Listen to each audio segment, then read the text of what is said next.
Hi friends, Sunday special ತುಂಬಾ ರುಚಿಯಾಗಿರುವಂತಹ chicken curry ಯಾವ ರೀತಿ ಮಾಡೋದು ಅಂತಂದ್ಬಿಟ್ಟು ತೋರಿಸ್ಕೊಡ್ತಾ ಇದ್ದೀನಿ. ಸೊ ಯಾವಾಗಲೂ ಮಾಡೋ ರೀತಿ ಚಿಕನ್ ಕರಿ ಅಲ್ದಿರ ಈ ವಿಧಾನದಲ್ಲಿ ಒಂದ್ಸಲ ಚಿಕನ್ ಕರಿನ ಮಾಡಿ ನೋಡಿ. ಬಿಸಿ ಬಿಸಿಯಾಗಿರುವಂತಹ ರೈಸ್ಗಾಗಿರ್ಬೋದು, ಚಪಾತಿ, ದೋಸೆ, ಪೂರಿ ಎಲ್ಲದಕ್ಕೂ ಕಾಂಬಿನೇಷನ್ನು ಸೂಪರ್ ಆಗಿರುತ್ತೆ. ಸೊ ಬನ್ನಿ ಇವಾಗ ಲೇಟ್ ಮಾಡ್ದಿರ ಈ ಚಿಕನ್ ಕರಿ ಯಾವ ರೀತಿ ಮಾಡೋದು ಅಂತಂದ್ಬಿಟ್ಟು ನೋಡೋಣ. ನಾನಿಲ್ಲಿ 1.5 kg ಆಗುವಷ್ಟು ಚಿಕನ್ ತಗೊಂಡಿದ್ದೀನಿ. ಈ ಚಿಕನ್ನ ಒಂದು 2-3 ಸಲ ನೀಟಾಗಿ ವಾಶ್ ಮಾಡಿಕೊಂಡು ಈ ರೀತಿ ಮೀಡಿಯಮ್ ಸೈಜಲ್ಲಿ ಕಟ್ ಮಾಡ್ಕೊಂಡು ತಗೊಂಡಿದ್ದೀನಿ. ಸೊ ಈ ರೀತಿಯಾಗಿ ಚಿಕನ್ ರೆಡಿ ಮಾಡ್ಕೊಂಡಿದ್ದಾದಮೇಲೆ ಪಕ್ಕಕ್ಕೆ ಇಟ್ಕೊಂಡು ಈ ಚಿಕನ್ಗೆ ಎಷ್ಟು ಬೇಕೋ ಅಷ್ಟು ಮಸಾಲೆನ ಇವಾಗ ರೆಡಿ ಮಾಡ್ಕೋಬೇಕು. ಹಾಗಾಗಿ ನಾನಿಲ್ಲಿ ಕಡಾಯಿಗೆ ಒಂದು 50 ಬ್ಯಾಡ್ಗೆ ಒಣಮೆಣಸಿನ್ಕಾಯಿ ಹಾಕ್ಕೊತಾ ಇದ್ದೀನಿ. ಈ ರೀತಿ ಬ್ಯಾಡ್ಗೆ ಮೆಣಸಿನ್ಕಾಯಿ ಹಾಕೋದ್ರಿಂದ ಚಿಕನ್ ಕರ್ರಿ ಅನ್ನೋದು ಕಲರ್ಫುಲ್ ಆಗಿರುತ್ತೆ, ಜೊತೆಗೆ ಸ್ವಲ್ಪ ಟೇಸ್ಟ್ ಅನ್ನೋದು ಡಿಫ್ರೆಂಟ್ ಆಗಿ ಚೆನ್ನಾಗಿರುತ್ತೆ. ಹಾಗೆಯೇ 4 ಟೇಬಲ್ ಸ್ಪೂನ್ ಆಗುವಷ್ಟು ಧನಿಯಾ ಕಾಳು, 3 ಸ್ಟಾರ್ ಫ್ಲವರು, 3 ಇಂಚ್ ಆಗುವಷ್ಟು ಚಕ್ಕೆ, ಒಂದು 8-10 ಲವಂಗ ಹಾಕ್ಕೊತಾ ಇದ್ದೀನಿ. ಹಾಗೆಯೇ 2 ಜಾವಿತ್ರಿನ ಈ ರೀತಿ ಸ್ವಲ್ಪ ಮುರಿದ್ಬಿಟ್ಟು ಹಾಕ್ಕೊತಾ ಇದ್ದೀನಿ. ಒಂದು 5-6 ಏಲಕ್ಕಿನ ಸಹ ಹಾಕ್ಕೊತಾ ಇದ್ದೀನಿ. 2 ಮೀಡಿಯಮ್ ಸೈಜಲ್ಲಿರುವಂಥದ್ದು ಬಿರಿಯಾನಿ ಎಲೆನ ಈ ರೀತಿ ಅರ್ಧಕ್ಕೆ ಮುರಿದ್ಬಿಟ್ಟು ಹಾಕ್ಕೊತಾ ಇದ್ದೀನಿ. ದೊಡ್ಡ ಸೈಜಲ್ಲಿರುವಂಥದ್ದಾದರೆ ಒಂದು ಹಾಕ್ಕೊಳ್ಳಿ ಸಾಕು. 1 ಟೇಬಲ್ ಸ್ಪೂನ್ ಆಗುವಷ್ಟು ಕರಿಮೆಣಸು, ಹಾಗೆಯೇ 1.5 ಟೇಬಲ್ ಸ್ಪೂನ್ ಆಗುವಷ್ಟು ಜೀರಿಗೆ ಸಹ ಹಾಕ್ಕೊತಾ ಇದ್ದೀನಿ. ಹಾಕ್ಕೊಂಡಿದ್ದಾದ್ಮೇಲೆ ಈ ರೀತಿಯಾಗಿ ಮಿಕ್ಸ್ ಮಾಡ್ಕೊತಾ ಲೋ ಫ್ಲೇಮ್ನಲ್ಲಿ ಒಂದು 2-3 ನಿಮಿಷ ಡ್ರೈ ರೋಸ್ಟ್ ಮಾಡ್ಕೋಬೇಕು. ಸೊ ಈ ರೀತಿಯಾಗಿ ಮೊದಲಿಗೆ ಒಂದು 2 ನಿಮಿಷ ಡ್ರೈ ರೋಸ್ಟ್ ಮಾಡ್ಕೊಂಡಿದ್ದಾದ್ಮೇಲೆ 3/4 ಕಪ್ ಆಗುವಷ್ಟು ಒಣ ಕೊಬ್ಬರಿನ ಈ ರೀತಿ ಸಣ್ಣದಾಗಿ ತುರಿದ್ಬಿಟ್ಟು ಹಾಕ್ಕೊತಾ ಇದ್ದೀನಿ. ಹಾಗೆಯೇ ಒಂದು 4-5 ಟೇಬಲ್ ಸ್ಪೂನ್ ಆಗುವಷ್ಟು ಎಳ್ಳನ್ನು ಸಹ ಹಾಕ್ಕೊತಾ ಇದ್ದೀನಿ. ಹಾಗೆಯೇ 1.5 ಟೇಬಲ್ ಸ್ಪೂನ್ ಆಗುವಷ್ಟು ಗಸಗಸೆ ಹಾಕ್ಕೊತಾ ಇದ್ದೀನಿ. 3/4 ಟೇಬಲ್ ಸ್ಪೂನ್ ಆಗುವಷ್ಟು ಸೋಂಪು ಕಾಳು ಹಾಕ್ಕೊತಾ ಇದ್ದೀನಿ. ಹಾಗೆಯೇ ಅರ್ಧ ಟೇಬಲ್ ಸ್ಪೂನ್ ಆಗುವಷ್ಟು ಮೆಂತ್ಯ ಹಾಕ್ಕೊತಾ ಇದ್ದೀನಿ. ಈಗ ಈ ರೀತಿ ಮಿಕ್ಸ್ ಮಾಡ್ಕೊತಾ ಲೋ ಫ್ಲೇಮ್ನಲ್ಲಿ ಒಂದು 2-3 ನಿಮಿಷ ಡ್ರೈ ರೋಸ್ಟ್ ಮಾಡ್ಕೋಬೇಕು. ಅಂದರೆ ನಮಗಿಲ್ಲಿ ಒಣ ಕೊಬ್ಬರಿ ಅನ್ನೋದು ಸ್ವಲ್ಪ ಲೈಟ್ ಗೋಲ್ಡನ್ ಕಲರ್ಗೆ ಚೇಂಜ್ ಆಗುತ್ತೆ. ಸೊ ಇಷ್ಟಾದರೆ ಸಾಕು. ಈಗ ಫ್ಲೇಮ್ನ ಆಫ್ ಮಾಡಿಕೊಂಡು ಇದನ್ನೆಲ್ಲ ಪೂರ್ತಿಯಾಗಿ ತಣ್ಣಗಾಗಿದ್ದಾದಮೇಲೆ ಮಿಕ್ಸಿ ಜಾರಲ್ಲಿಗೆ ತಗೋಬೇಕು. ಈಗ ಕಡಾಯಿಗೆ 1 ಟೇಬಲ್ ಸ್ಪೂನ್ ಆಗುವಷ್ಟು ಎಣ್ಣೆ ಹಾಕ್ಕೊತಾ ಇದ್ದೀನಿ. ಎಣ್ಣೆ ಸ್ವಲ್ಪ ಬಿಸಿ ಆಗಿದ್ದಾದಮೇಲೆ 3 ಬೆಳ್ಳುಳ್ಳಿನ ಮೇಲ್ಗಡೆ ಸಿಪ್ಪೆ ತೆಗೆದ್ಬಿಟ್ಟು ಹಾಕ್ಕೊತಾ ಇದ್ದೀನಿ. ಹಾಗೆಯೇ 3 ಇಂಚ್ ಆಗುವಷ್ಟು ಶುಂಠಿನ ಸಹ ಸಣ್ಣದಾಗಿ ಕಟ್ ಮಾಡಿಬಿಟ್ಟು ಹಾಕ್ಕೊತಾ ಇದ್ದೀನಿ. 1 ಈರುಳ್ಳಿನ ಸಹ ಈ ರೀತಿಯಾಗಿ ಸಣ್ಣದಾಗಿ ಕಟ್ ಮಾಡಿಬಿಟ್ಟು ಹಾಕ್ಕೊತಾ ಇದ್ದೀನಿ. ಹಾಕ್ಕೊಂಡಿದ್ದಾದಮೇಲೆ ಈ ರೀತಿಯಾಗಿ ಮಿಕ್ಸ್ ಮಾಡ್ಕೊತಾ ಲೋ ಟು ಮೀಡಿಯಮ್ ಫ್ಲೇಮ್ನಲ್ಲಿ ಈರುಳ್ಳಿ ಸಾಫ್ಟ್ ಆಗೋವರೆಗೂ ಫ್ರೈ ಮಾಡ್ಕೋಬೇಕು, 1-2 ನಿಮಿಷ.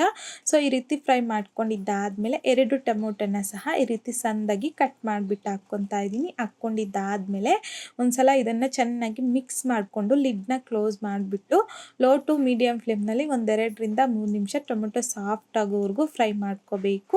ಈಗ ಲಿಡ್ನ ತೆಗೆದು ಒಂದ್ಸಲ ಮಿಕ್ಸ್ ಮಾಡಿಕೊಂಡು ಫ್ಲೇಮ್ನ ಆಫ್ ಮಾಡಿ ಇದು ಪೂರ್ತಿಯಾಗಿ ತಣ್ಣಗಾಗಿದ್ದಾದಮೇಲೆ ಸ್ಟಾರ್ಟಿಂಗಲ್ಲಿ ನಾವಿಲ್ಲಿ ಧನಿಯಾ ಕಾಳೆಲ್ಲನೂ ರೋಸ್ಟ್ ಮಾಡ್ಕೊಂಡು ತಗೊಂಡಿದ್ರಲ್ವ, ಸೊ ಅದರಲ್ಲಿಗೆ ಈ ಟೊಮೊಟೊ ಈರುಳ್ಳಿ ಫ್ರೈ ಮಾಡಿರುವಂಥದ್ದನ್ನು ಹಾಕ್ಕೊಂಡು ಮಧ್ಯದಲ್ಲಿ ಮಿಕ್ಸ್ ಮಾಡ್ಕೊತಾ ನೀರನ್ನು ಹಾಕಿ ಈ ರೀತಿ ಸ್ಮೂತಾಗಿ ಈ ಮಸಾಲೆನ ಗ್ರೈಂಡ್ ಮಾಡ್ಕೊಂಡು ತಗೋಬೇಕು. ಸೊ ಮಧ್ಯದಲ್ಲಿ ನೀರಿನ ಅವಶ್ಯಕತೆ ಇದ್ದಾಗ ಸ್ವಲ್ಪನೇ ಸೇರಿಸ್ಕೊಂಡು ಸೊ ಈ ಮಸಾಲೆನ ಈ ರೀತಿ ಗಟ್ಟಿಯಾಗಿಯೇ ಗ್ರೈಂಡ್ ಮಾಡ್ಕೊಂಡು ತಗೋಬೇಕು. ಸೊ ನೋಡಿ, ಈ ರೀತಿಯಾಗಿ ಮಸಾಲೆನ ರೆಡಿ ಮಾಡ್ಕೊಂಡಿದ್ದಾದಮೇಲೆ ಈ ಮಸಾಲೆನ ನಾವು ಚಿಕನ್ ತಗೊಂಡಿದ್ರಲ್ವ, ಸೊ ಅದ್ರಲ್ಲಿಗೆ ಎಲ್ಲ ಮಸಾಲೆನ ಸಹ ಹಾಕ್ಕೊಬಿಡ್ಬೇಕು. ಹಾಕ್ಕೊಂಡಿದ್ದಾದಮೇಲೆ ಇದ್ರಲ್ಗೆ ರುಚಿಗೆ ತಕ್ಕಷ್ಟು ಕಲ್ಲುಪ್ಪು ಹಾಕ್ಕೊತಾ ಇದ್ದೀನಿ. ಹಾಗೆಯೇ 1 ಟೀ ಸ್ಪೂನ್ ಆಗುವಷ್ಟು ಅರಿಶಿನ ಸಹ ಹಾಕ್ಕೊತಾ ಇದ್ದೀನಿ.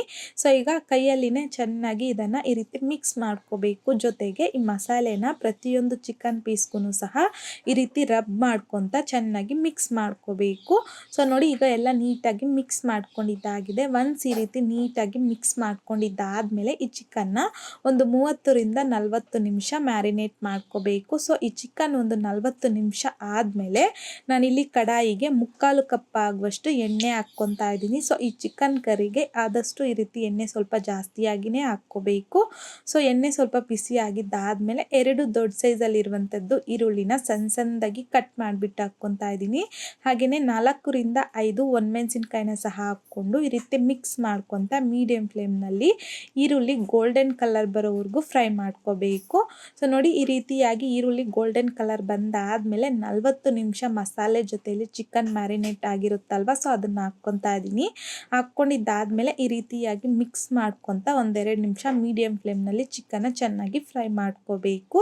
ಸೊ 1-2 ನಿಮಿಷ ಫ್ರೈ ಮಾಡ್ಕೊಂಡಿದ್ದಾದಮೇಲೆ ಲಿಡ್ನ ಕ್ಲೋಸ್ ಮಾಡಿಕೊಂಡು ಮೀಡಿಯಮ್ ಫ್ಲೇಮ್ನಲ್ಲಿ ಜಸ್ಟ್ 1-2-3 ನಿಮಿಷ ಬಿಟ್ಟರೆ ಸಾಕು. ತುಂಬ ಹೊತ್ತು ಬಿಡೋದಕ್ಕೆ ಹೋಗಬೇಡಿ, ಸೀದೋಗುತ್ತೆ. ಸೊ ಹಾಗಾಗಿ 1-2-3 ನಿಮಿಷ ಆದಮೇಲೆ ಮತ್ತೊಂದು ಸಲ ಮಿಕ್ಸ್ ಮಾಡಿಕೊಂಡು, ಸೊ ನನಗಿಲ್ಲಿ ಕಡಾಯಿ ಅನ್ನೋದು ಚಿಕ್ಕದಾಗಿರೋದ್ರಿಂದ ಈಗ ಮತ್ತೊಂದು ಪಾತ್ರೆಗೆ ನಾನಿಲ್ಲಿ ತಗೊಂಡಿದ್ದೀನಿ. ಸೊ ಈಗ ಇದರಲ್ಗೆ 1 ಲೀಟರ್ ಆಗುವಷ್ಟು ನೀರನ್ನು ಹಾಕ್ಕೊತಾ ಇದ್ದೀನಿ. ಇಷ್ಟಾದರೆ ಸಾಕು, ಜಾಸ್ತಿನೂ ಸಹ ಹಾಕ್ಕೋಬಾರ್ದು. ನಾವಿಲ್ಲಿ ಕರ್ರಿ ಟೈಪ್ ಮಾಡ್ತಿರೋದ್ರಿಂದ ನೀರನ್ನೋದು ಇಷ್ಟಾದರೆ ಸರಿ ಹೋಗುತ್ತೆ.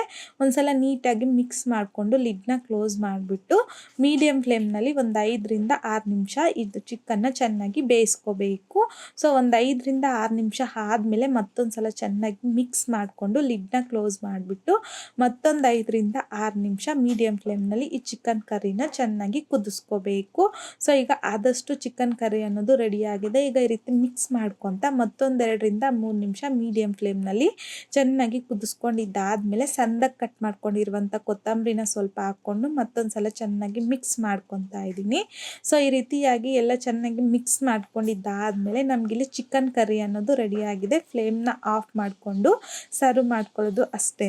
ಸೊ ನೋಡಿದ್ರಲ್ಲ ಫ್ರೆಂಡ್ಸ್, ತುಂಬಾ ಸಿಂಪಲ್ ಆ್ಯಂಡ್ ಟೇಸ್ಟಿಯಾಗಿ ಸ್ವಲ್ಪ ಡಿಫ್ರೆಂಟಾಗಿ ಚಿಕನ್ ಕರ್ರಿ ಯಾವ ರೀತಿ ಮಾಡೋದು ಅಂತಂದ್ಬಿಟ್ಟು. ಸೊ ಯಾವಾಗಲೂ ಮಾಡುವಂತಹ ಚಿಕನ್ ಕರ್ರಿ ಅಲ್ದಿರ ಈ ವಿಧಾನದಲ್ಲಿ ಒಂದ್ಸಲ ಚಿಕನ್ ಕರ್ರಿನ ಮಾಡಿ ನೋಡಿ, ತುಂಬ ರುಚಿಯಾಗಿರುತ್ತೆ. ಸೊ ದೋಸೆಗಾಗಿರ್ಬೋದು, ಚಪಾತಿ, ಬಿಸಿ ಬಿಸಿ ಆಗಿರುವಂತಹ ರೈಸ್ಗಾಗಿರ್ಬೋದು, ಈ ಚಿಕನ್ ಕರ್ರಿ ಕಾಂಬಿನೇಷನ್ನು ಸೂಪರ್ ಆಗಿರುತ್ತೆ. ಸೊ ಟ್ರೈ ಮಾಡಿದ್ದಾದಮೇಲೆ ನಿಮಗೂ ಸಹ ಹೇಗೆ ಬಂತಂದ್ಬಿಟ್ಟು ಮರೀದೆ ಕಾಮೆಂಟ್ ಬಾಕ್ಸಲ್ಲಿ ಕಮೆಂಟ್ ಮಾಡಿ, ಲೈಕ್ ಮಾಡಿ, ಶೇರ್ ಮಾಡಿ. ಮತ್ತಷ್ಟು ಈಸಿ ಆ್ಯಂಡ್ ಸಿಂಪಲ್ ಕ್ವಿಕ್ ರೆಸಿಪೀಸ್ಗೋಸ್ಕರ ದಯವಿಟ್ಟು ನೀವಿನ್ನೂ ನಮ್ಮ ಮೇಘಶ್ರೀಸ್ ಕಿಚನ್ ಚಾನಲ್ನ ಸಬ್ಸ್ಕ್ರೈಬ್ ಮಾಡಿಲ್ಲ ಅಂತಂದರೆ ಸಬ್ಸ್ಕ್ರೈಬ್ ಮಾಡಿ.